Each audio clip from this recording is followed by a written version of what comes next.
Hi everyone, this is the story of my abusive mother-in-law and my useless husband who never protected me.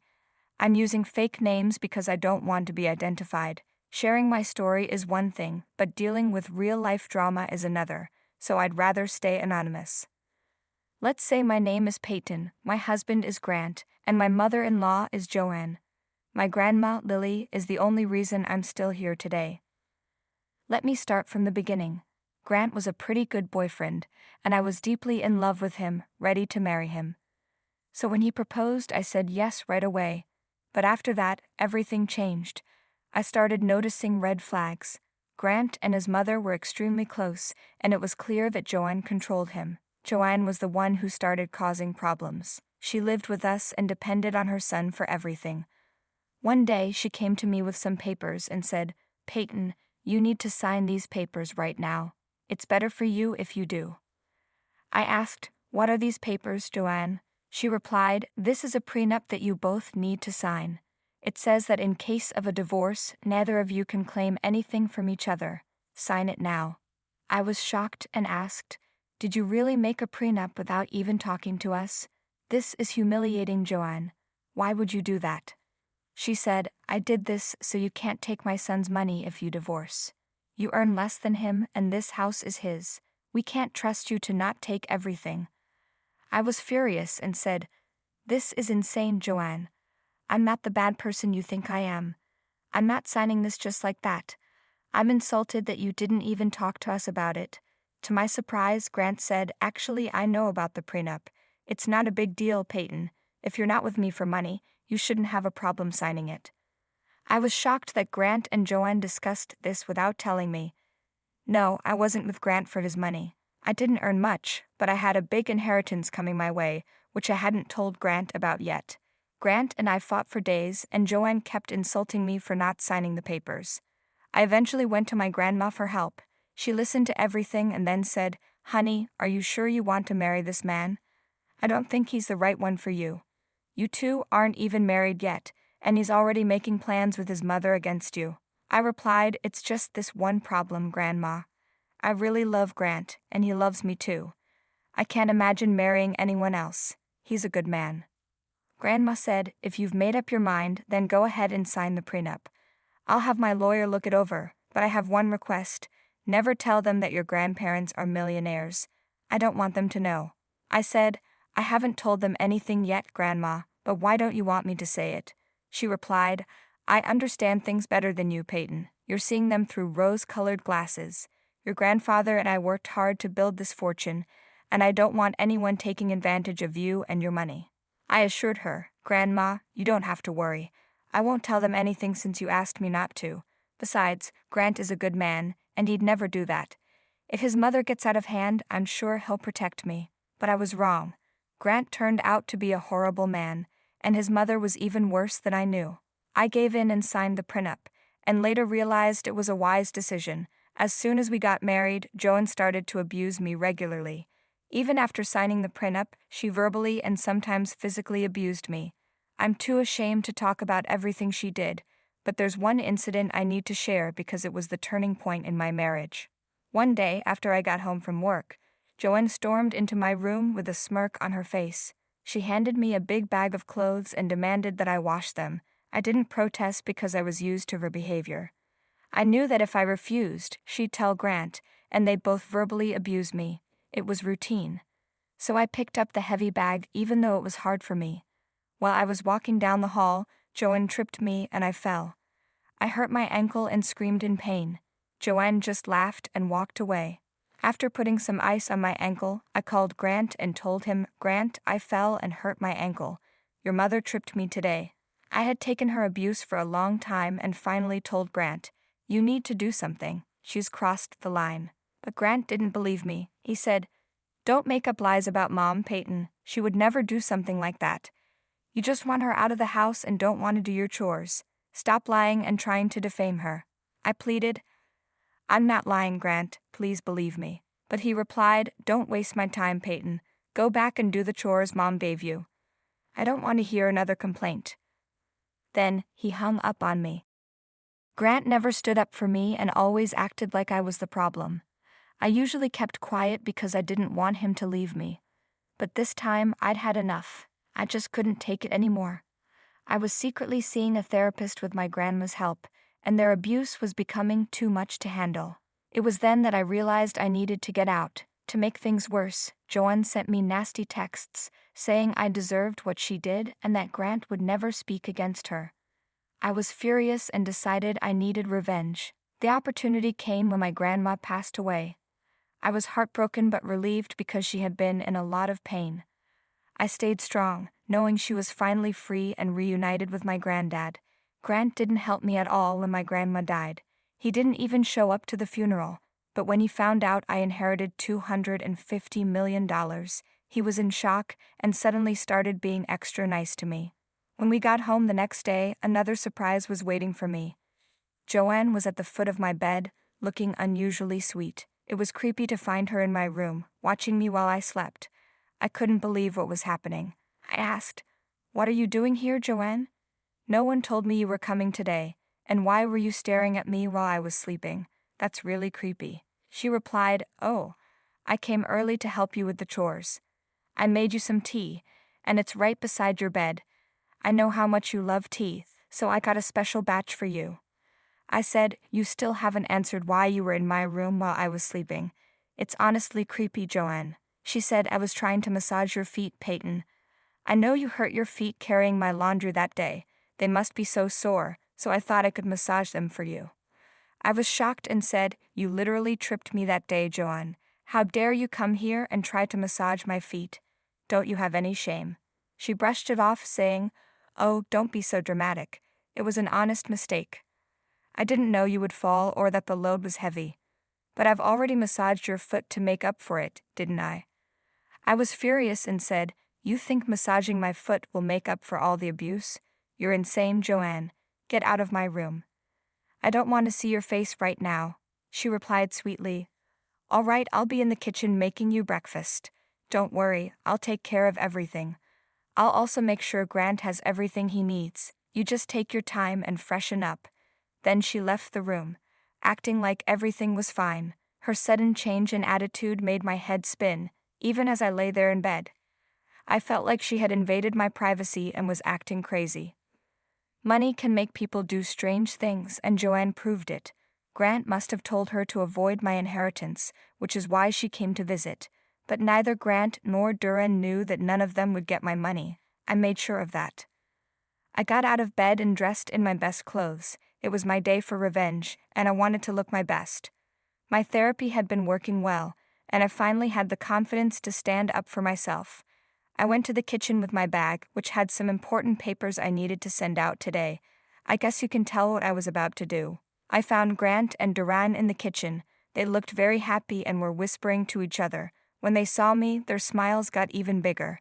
Grant pulled out a chair for me while Jan prepared a plate. I said, "Why did you make breakfast today? I could have done it myself. You didn't have to go to the trouble." Grant replied, "That's nonsense. I'm happy to do this for you, Peyton. It's no big deal." Jan added, "It's just breakfast.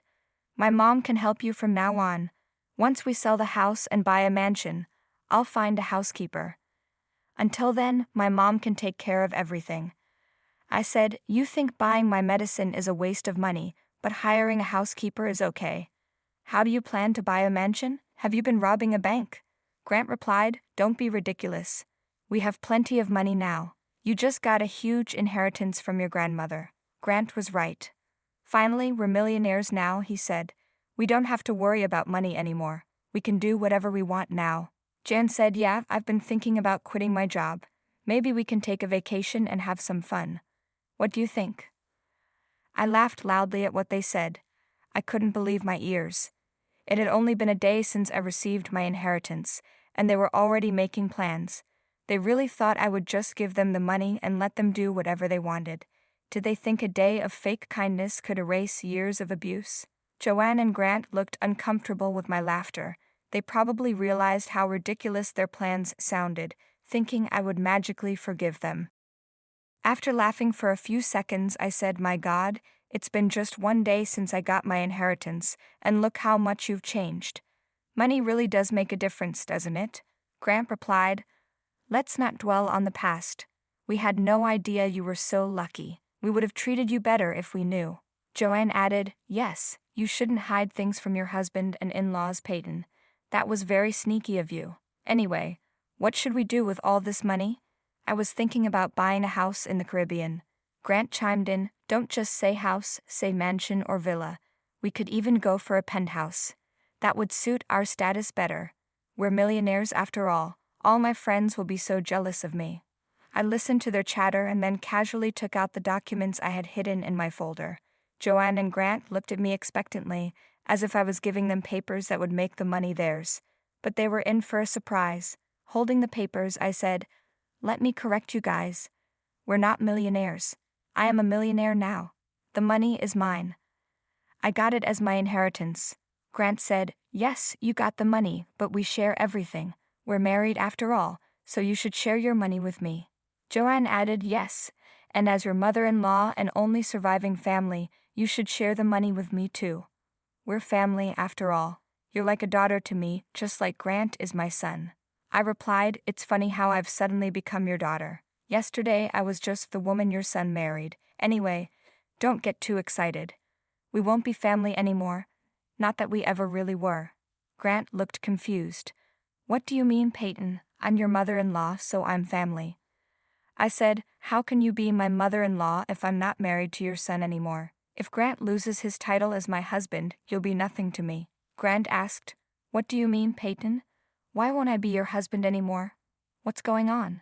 I calmly replied, I filed for divorce. I did it the day after my grandma died. I won't be staying with you anymore, Grant. You're a terrible husband and don't deserve to be one. I threw the divorce papers on the table.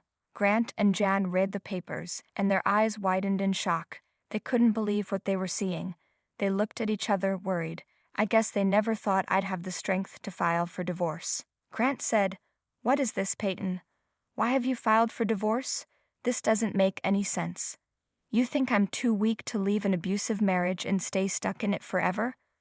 Why are you surprised, Grant? I told you this was coming. I told you the very day Joanne tripped me. My God, why are you still stuck in the past? I've already apologized for that, and I can't change what happened. You need to be more forgiving.